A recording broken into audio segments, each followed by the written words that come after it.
Welcome to my today's lecture. और आज हम लोग पोएम जो पढ़ने जा रहे हैं, the title of that poem is on his blindness and it was composed bye John Milton. और बच्चों, इससे पहले कि हम इस पोएम को पढ़ना शुरू करें, मैं आपको बताना चाहूँगी कुछ जॉन मिल्टन के बारे में, क्योंकि जब हम इंग्लिश लिटरेचर की बात करते हैं और सारे कवियों की बात करें और उसमें अगर जॉन मिल्टन की बात ना करें तो कहीं ना कहीं हमारा जो डिस्कशन है वो इनकम्प्लीट रह जाता है, अधूरा रह जाता है। जॉन मिल्टन, जिनका जन्म हुआ था 9 दिसंबर 1608 में और इनकी डेथ हुई थी 8 नवंबर 1674। ठीक है, जो जॉन मिल्टन थे, इनका इंग्लिश लिटरेचर में इनका कंट्रीब्यूशन बहुत ही रिमार्केबल है। इन्होंने बहुत ही फेमस एपिक लिखे, पैराडाइज लॉस्ट जो 1667 में लिखा था, और उसके बाद इन्होंने लिखा पैराडाइज रीगेन्ड। जो दोनों एपिक जिनको महाकाव्य कहते हैं, epic is a long narrative poem on A Sublime theme. तो इन्होंने गॉड के ऊपर लिखा था, फॉल ऑफ मैन उस पर लिखा था, जीसस क्राइस्ट के बारे में लिखा था, एडम के बारे में लिखा था। ये सारा कुछ इन्होंने जो है एक बिब्लिकल जो स्टोरी थी उसी को ही ग्रैंड वे में इन्होंने प्रेजेंट किया था, और वो काफ़ी रिमार्केबल है, अभी तक लोग उसको पढ़ते हैं। ठीक है, पैराडाइज लॉस्ट, पैराडाइज रीगेन्ड। इसके अलावा इन्होंने फ्रीडम ऑफ प्रेस के लिए आर्योपेजिटिका नामक एक प्रोज लिखा था, जिसको सेंसर भी हुआ था वो। और पोएम जो है, इन्होंने बहुत सी पोएम्स इन्होंने कंपोज करी। उसमें एक पोएम थी इनकी इम्पॉर्टेंट, लिसिडेस, जो इन्होंने एडवर्ड किंग थे उनकी मेमोरी में लिखी थी। जब उनकी डेथ हो गई थी, इस वजह से उन्होंने पोएम उनकी मेमोरी में लिखी थी, ये एलिजी है। कोमस लिखा उन्होंने, एक प्ले था वो। और इसके अलावा जो पोएम्स थी, मैंने आपको बताया कि वो बहुत ही पॉपुलर पोएम्स हैं। आज जो हम पोएम पढ़ने जा रहे हैं ये एक सोनेट है। सोनेट एक 14 लाइन की कविता होती है। It is a poem of 14 lines. और इसको जो ये वर्ड था सोनेट, ये इटालियन वर्ड सोनेटो से डिराइव्ड है। सोनेटो का मतलब होता है लिटिल सॉन्ग या छोटा सा गीत। और ये जो सोनेट था, जो 14 लाइन की कविता थी, ज़्यादातर लोग लव पे, रोमांस पे, इन सब चीज़ों पे लिखते थे।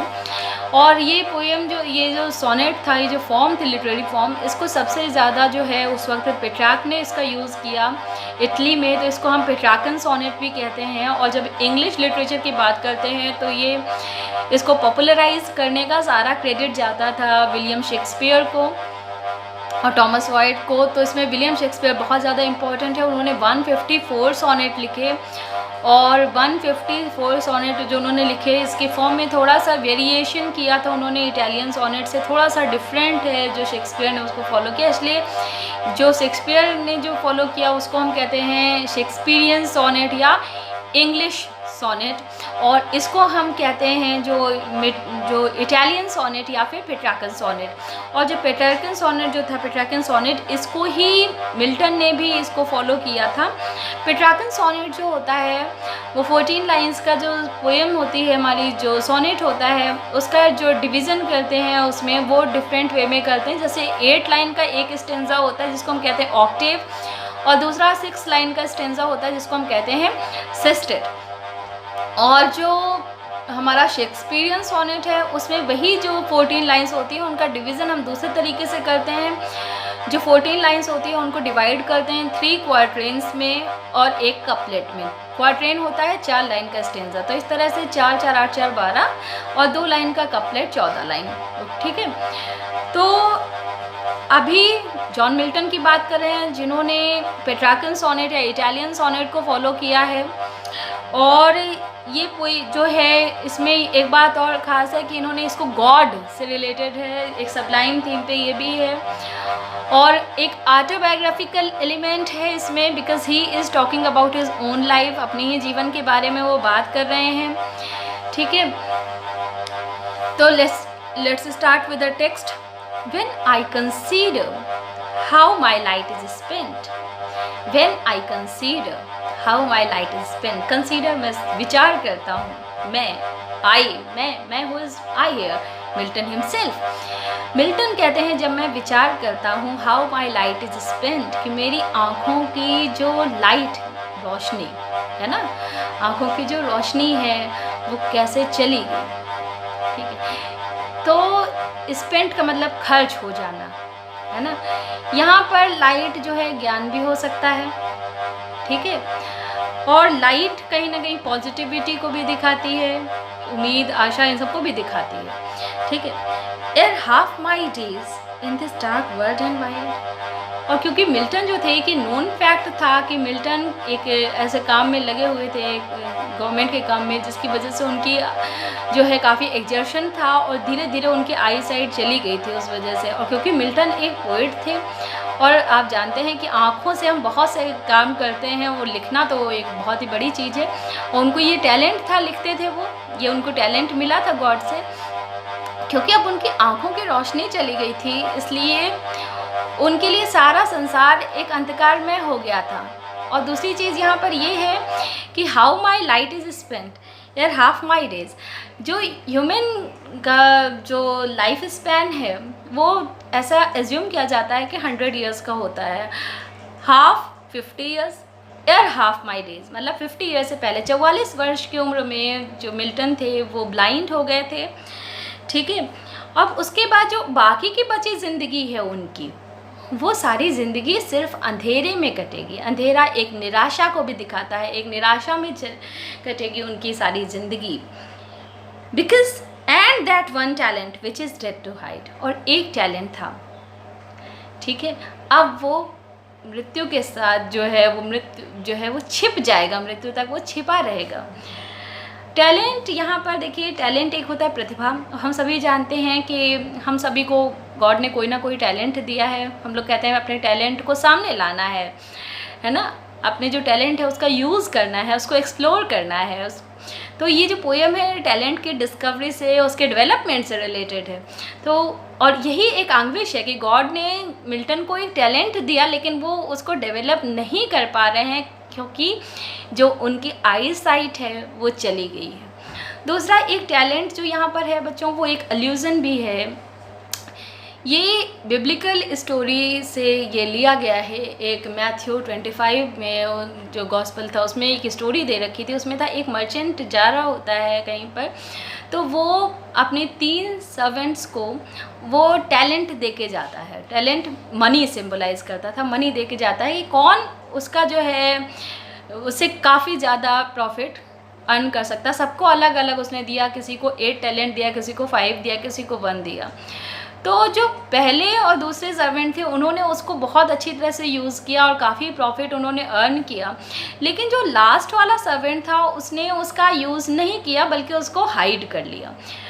तो जब वो वापस आया और उसने पूछा कि उसने देखा कि इसने जो है इन दोनों ने बहुत अच्छा इसका यूज़ किया है, तो उनको काफ़ी अप्रिशिएट किया। लेकिन जो दूसरा वाला था, जो लास्ट वाला था, जिसके पास एक टैलेंट था, उसने उसको हाइड कर लिया था। तो उसने उनको गॉड ने उस मर्चेंट ने उसको डांटा कि तुमने इसको हाइड क्यों किया। तो टैलेंट कोई भी होता है उसको हाइड नहीं करना चाहिए। तो वही उसने कहा कि अब वो क्या करे कि टैलेंट तो गॉड ने उसको दिया, लेकिन अब आई साइट नहीं है तो उस टैलेंट का वो यूज़ नहीं कर पाएगा। इस वजह say that talent would always remain hidden, अब वो हमेशा छिपा रहेगा टैलेंट का वो। और उसने कहा कि now I that has lost with me useless, अब यूजलेस है वो टैलेंट। दो माई सोल मोर बेंट, जबकि वो अंदर उसकी जो आत्मा है मोर बेंट है, इंक्लाइंड है, वो झुकी हुई है किस तरफ, गॉड की तरफ। और वो गॉड को सर्व करना चाहता है, to serve therewith my maker, कि मैं अपने गॉड को, मेकर कौन है, गॉड, कि वो अपने गॉड को सर्व करना चाहता है। किससे, थ्रू हिज क्रिएटिव राइटिंग्स, अपनी क्रिएटिव राइटिंग से गॉड को सर्व करना चाहता था, उनको डेडिकेट करना चाहता था वो writings. And to present my true account, और अपना जो भी लाइफ का जो भी उसका है अकाउंट वो उसको दिखाना चाहता था, उसको शो करना चाहता था। लेस्ट ही रिटर्निंग चाइल्ड, कहीं ऐसा ना उसको डांट खानी पड़ जाए कि death God exact day labour light day night, की इस दिन के लिए जो है जो गॉड उससे कोई श्रम कराए, क्या इसी चीज़ के लिए उसकी आंखों की रोशनी चली गई है ना, उसकी आँखों के में जो ब्लाइंडनेस उसको आ गई, इस ब्लाइंडनेस में वो कैसे कोई काम कर सकता है। फिर ये सारी चीज़ें वो उसके फ्रस्ट्रेशन को शो करती है, वो कंप्लेन कर रहा है गॉड से, एक एंग्विश है उसके मन में जो शो करती है, एक क्राई ऑफ एंग्विश है। आई फॉन्डली आस्क, मैं पूछता हूँ, बट पेशेंस टू प्रिवेंट। लेकिन पेशेंस यहाँ पर होता है सब्र। देखिए यहाँ पे फुल स्टॉप है, एकदम फॉन्डली आस्क, मतलब जो अभी तक था उसमें वो बराबर वो कंप्लेन कर रहा था गॉड से कि वो कैसे जो है उस टैलेंट का यूज़ करेगा, लेकिन यहाँ पे एक फुल स्टॉप आ गया, मैं नादानी में पूछता हूँ, बट पेशेंस टू प्रिवेंट। लेकिन पेशेंस माने सब्र को यहाँ पर पर्सोनिफाई किया गया है, पेशेंस टू प्रिवेंट। लेकिन पेशेंस जो होता है टू प्रिवेंट, किस लिए? टू प्रिवेंट दैट मर्मर जो वो अभी तक कह रहा था गॉड से, बार बार वो प्रे कर रहा था गॉड से, उसको रोकने के लिए सून रिप्लाई, सून माने जल्दी ही, रिप्लाई आंसर करती है, God doth not need, God को ज़रूरत नहीं है। डथ नॉट मतलब does not, God does not need either man's work or his own gift. God को ज़रूरत नहीं है कि वो उसके अपने तोहफ़ों की या फिर जो है किसी इंसान की सेवा की। Who best bear his mild yoke, they serve him best. Mild yoke, who best bear, जो सबसे अच्छी तरह से उसके माइल्ड योग को बेयर कर लेते हैं। योग बच्चों होता है, आप लोगों ने देखा होगा कि जब खेतों को की जुताई की जाती है तो दो बैलों को एक लकड़ी के डंडे से उसे जो है बांध दिया था, वुडन बार्स से, इसी तरह घोड़े को भी बांध दिया था, वो उसको कहते हैं योग। वो भारी होता है, ठीक है। तो वो कहते हैं कि जो बर्डन है, जो भी गॉड ने दिया है, उस बर्डन को जो है वो बर्दाश्त जो कर लेते हैं, ठीक है, गॉड के दिए बर्डन को, माइल्ड माने हल्के से बर्डन को जो बर्दाश्त कर लेते हैं बिना कुछ कहे, वही उसकी अच्छी तरह से सेवा करते हैं। मतलब गॉड ने आपको जिस स्थिति में रखा है आप उस स्थिति में रहिए, आप कुछ कंप्लेन ना करिए, भगवान जैसा आपको रख रहा है आप उसको बर्दाश्त कीजिए।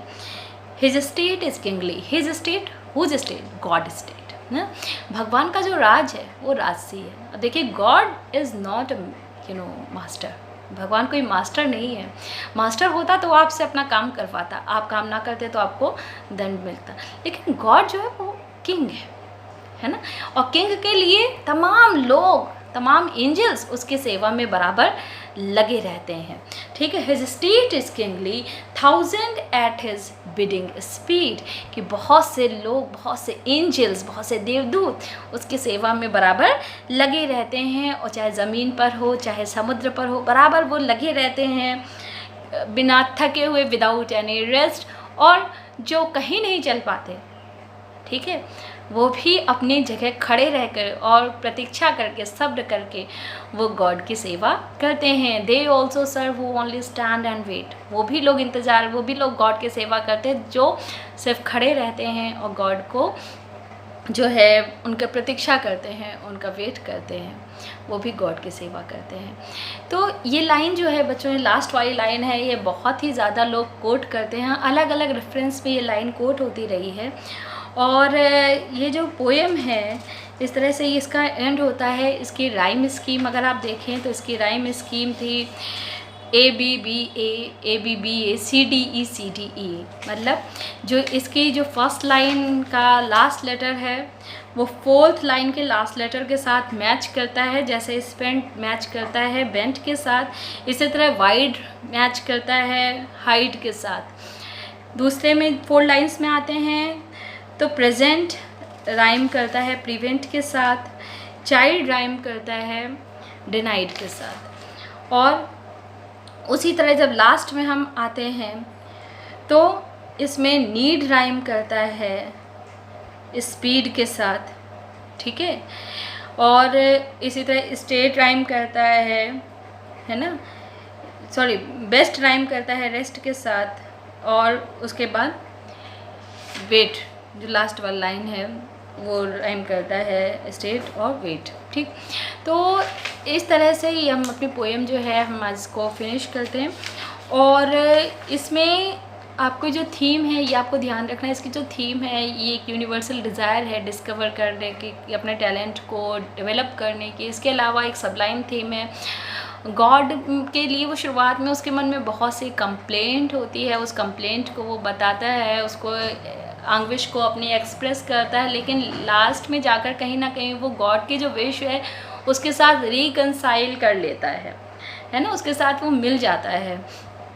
और ये जो पोएम है इसे कहीं डिलेमा भी दिखाती है मिल्टन का, और ये पोएम अपने आप में ही काफ़ी रिमार्केबल पोएम है। आई होप कि आप लोगों को ये समझ में आई होगी। इसमें पेशेंस जो है फिगर ऑफ स्पीच यूज़ करी गई है, जिसको उन्होंने पर्सोनिफाई किया है, पर्सोनिफिकेशन का यूज़ है, ठीक है। इसमें ये जो नरेशन है फर्स्ट पर्सन में है, मतलब मिल्टन खुद इसको नरेट कर रहे हैं, अपने लाइफ के एक्सपीरियंस को बता रहे हैं, पर्सनल एगनी को आपसे शेयर कर रहे हैं, ठीक है। और तो ये सब्जेक्टिव पोएम भी है, ठीक है, और ऑटोबायोग्राफिकल अभी आप इसको कह सकते हैं। आई होप दैट आपको ये पोएम समझ में आई होगी। अगर आपको ये लेक्चर मेरा अच्छा लगा तो आप इसको लाइक कर सकते हैं, शेयर कर सकते हैं, सब्सक्राइब कर सकते हैं। Okay, thank you.